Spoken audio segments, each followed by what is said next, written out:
سورۃ البقرہ آیت نمبر 28۔ بسم اللہ الرحمن الرحیم۔ کیف تکفرون باللہ وکنتم امواتا فاحیاکم ثم یمیتکم ثم یحییکم ثم الیہ ترجعون۔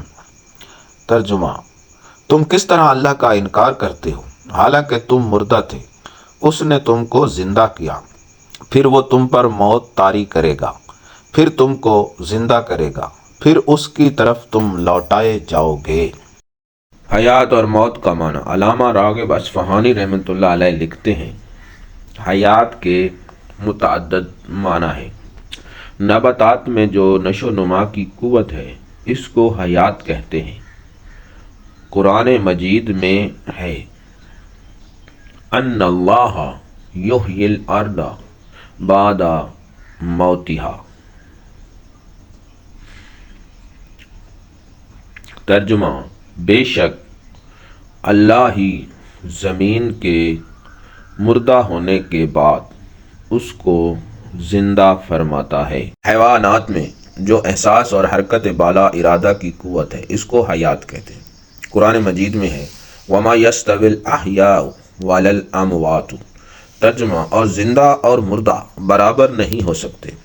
عمل اور عقل کی قوت کو حیات کہتے ہیں۔ قرآن پاک میں ہے أَوَمَنْ كَانَ مَيْتًا فَأَحْيَيْنَاهُ وَجَعَلْنَا لَهُ نُورًا يَمْشِي بِهِ فِي النَّاسِ۔ ترجمہ: اور کیا وہ شخص جو مردہ تھا پھر ہم نے اس کو زندہ کیا اور اس کو روشنی دی جس سے وہ چلتا ہے۔ حیات اخرویہ ابدیہ جس کو عقل اور علم سے حاصل کیا جاتا ہے، قرآن مجید میں ہے استجیبوا للہ وللرسول اذا دعاکم لما یحییکم۔ ترجمہ: اللہ اور رسول اللہ جب تمہیں ابدی زندگی دینے والی چیز کی طرف بلائیں تو فوراً حاضر ہو جاؤ۔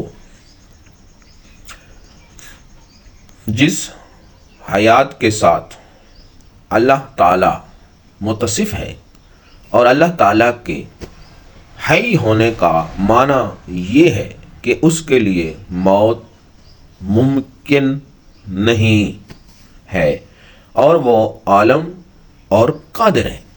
حیات کے معنی کے مقابلہ میں موت کا معنی ہے زمین کا بے آب و گیا ہونا اور بنجر ہونا۔